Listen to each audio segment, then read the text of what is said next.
Assalamualaikum warahmatullahi wabarakatuh. Baik, anak-anak Ustadz, hari ini kita belajar sains. Materi kita hari ini tentang bagian-bagian tubuh hewan. Jadi, materi ini pada kelas 3 SD adanya di bab 1 pembelajaran ke-3. Nah, kalau kamu buka buku kamu, itu adanya pelajaran ini di halaman 30 sampai halaman 36. Oke ya, kita mulai pelajarannya nak ya. Oke, bagian tubuh hewan darat. Nah, jadi hewan pada kali ini kita bagikan menjadi 3. Yang pertama hewan darat, kemudian ada hewan air. Yang ketiga ada namanya hewan darat air atau air darat. Ya nak, berarti dia bergabung antara air dan darat. Oke, sekarang kita masuk contoh bagian tubuh hewan darat. Ini ada contohnya adalah gajah. Gajah memiliki belalai yang panjang untuk melakukan aktivitas sekaligus untuk bernafas. Jadi gajah menggunakan belalainya yang ini nak untuk aktivitas gitu. Apapun aktivitas gajah pasti dia menggunakan belalainya ya nak. Kemudian juga ada beberapa gajah juga memiliki gading sebagai senjata untuk bertahan hidup. Pada gambar kita ini tidak ada gadingnya. Biasanya di sini ada gadingnya, tapi kalau kamu lihat di buku kamu di halaman 32 ada tuh gadingnya nak. Ada gambar gajah yang ada gadingnya. Jadi inilah fungsinya. Kemudian contoh berikutnya bagian tubuh hewan darat yaitu adalah hewan kerbau. Kerbau ada tanduknya nak ya, sebagai senjata untuk bertahan hidup. Kemudian juga kerbau memiliki kuku. Ini kukunya di kakinya nih. Kakinya sebagai tumpuan untuk berjalan. Kakinya ini keras nak, kukunya juga keras. Jadi kerbau berjalan di atas kukunya sendiri ya. Jadi ada tanduk, kemudian ada bulu-bulunya ya nak ya, ada ekornya. Ini dia. Kemudian contoh selanjutnya harimau ya. Harimau memiliki cakar yang tajam, jelas ya nak.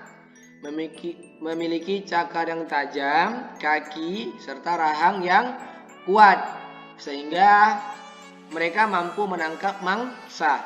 Mereka juga memiliki gigi yang tajam untuk mengunyah mangsa.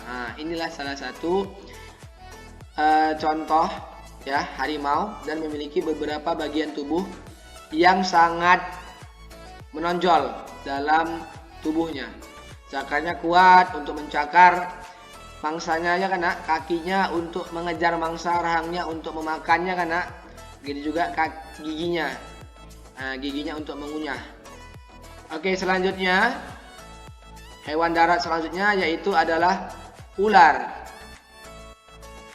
Ular memiliki sisi yang licin. Jadi tubuhnya ini memiliki sisik dan sisiknya ini licin ya nak. Untuk memudahkan ularnya merayap, dan ular juga memiliki bisa. Bisanya itu beracun untuk melumpuhkan mangsanya ketika berburu. Jadi kalau ada ular, hati-hati, jangan dekat-dekat karena bisa saja nanti dia mematok kita. Dan kita tidak tahu, bisa ularnya itu sangat beracun biasanya.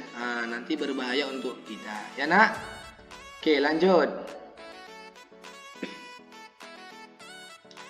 Hewan darat berikutnya yaitu adalah burung ya.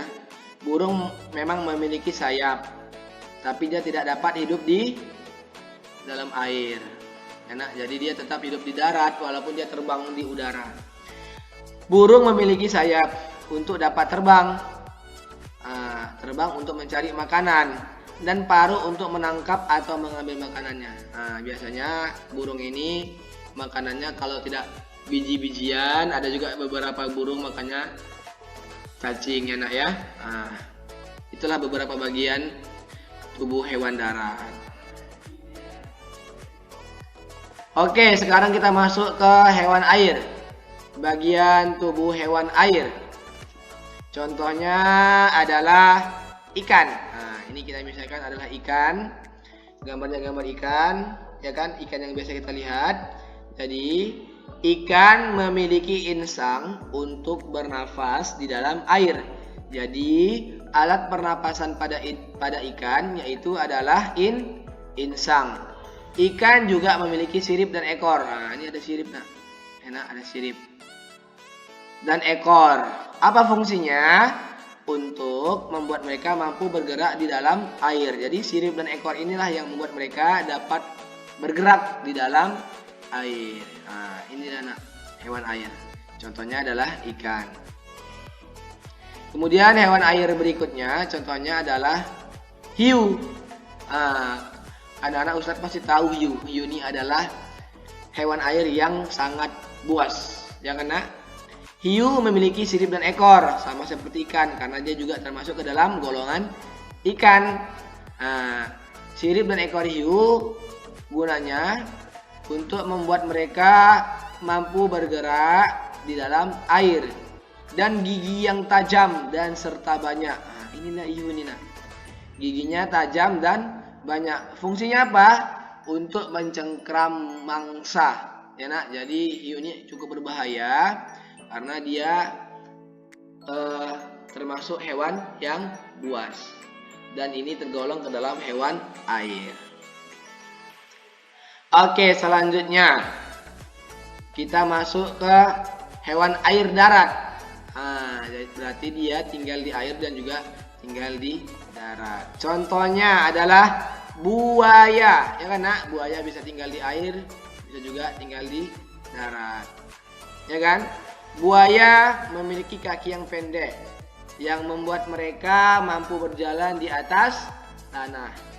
Buaya juga memiliki kaki berselaput dan ekor yang membuat mereka mampu berenang di dalam air. Jadi anak-anak Ustadz, ini buaya ini termasuk hewan yang buas. Giginya banyak dan tajam-tajam, ya nak. Kakinya berselaput dan punya ekor juga yang memudahkan buaya ini cepat berenang di dalam air. Jadi kalau ada buayanya hati-hati karena buaya cepat berenang, enak. Kalau kita di dalam kolam yang ada buayanya bisa dikejar kita, hati-hati kita. Ini termasuk hewan buas, ya nak, ya. Oke, selanjutnya hewan air darat, salah satu contohnya lagi yaitu kura-kura. Ya betul, kura-kura bisa berenang di dalam air, bisa juga dia bergerak di darat, bisa juga hidup di darat. Oke, kura-kura memiliki cangkang yang melindungi mereka dari binatang lain. Nah, inilah fungsi tempurungnya atau cangkangnya. Jadi ketika nanti ada sesuatu yang berbahaya, maka kepala dan kakinya akan masuk ke dalam tempurung. Dan ini tempurungnya sangat keras, cangkangnya sangat keras. Jadi hewan buas apapun tidak akan bisa memecahkannya, ya nak. Kemudian kura-kura memiliki kaki yang pendek yang membuat mereka mampu berjalan di tanah. Jadi kaki kura-kura ini pendek, ya nak, sehingga mereka dapat berjalan di atas tanah atau di daratan.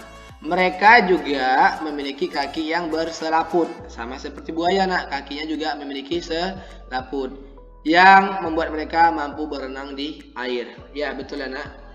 Selaputnya ini yang membuat mereka mudah berenang di dalam air. Oke. Contoh selanjutnya untuk hewan air darat adalah katak. Nah, katak juga dapat berenang di air dan juga sering hidup di darat. Mereka melompat-lompat, ya nak, ya. Katak memiliki kulit berselaput, ya nak. Licin dia selaputnya yang membuat mereka mampu berenang di air. Katak juga memiliki kaki belakang yang kokoh. Nah, ini dia kaki belakangnya, nah, yang membuat mereka mampu melompat tinggi ketika di darat. Nah, jadi kita lihat kalau ada hewan yang lompat-lompat itu adalah katak, ya nak. Jadi itu katak. Nah, kaki belakangnya lihat kokoh. Nah, ini yang buat mereka mampu melompat tinggi. Nah, itu dia. Oke, nak. Biasanya, nak, hewan air darat itu disebut juga sebagai hewan amfibi karena dia dapat hidup di air dan juga dapat hidup di darat. Begitulah, nak. Jadi kita udah belajar bagian-bagian tubuh hewan. Ada hewan air, ada hewan darat, dan ada hewan air darat, ya nak, ya. Oke. Terima kasih anak-anak Ustadz. Alhamdulillahirrabbilalamin. Hanya inilah materi yang bisa Ustadz sampaikan kepada anak-anak Ustadz. Lebih kurangnya mohon maaf. Semoga bermanfaat untuk anak-anak Ustadz. Assalamualaikum warahmatullahi wabarakatuh.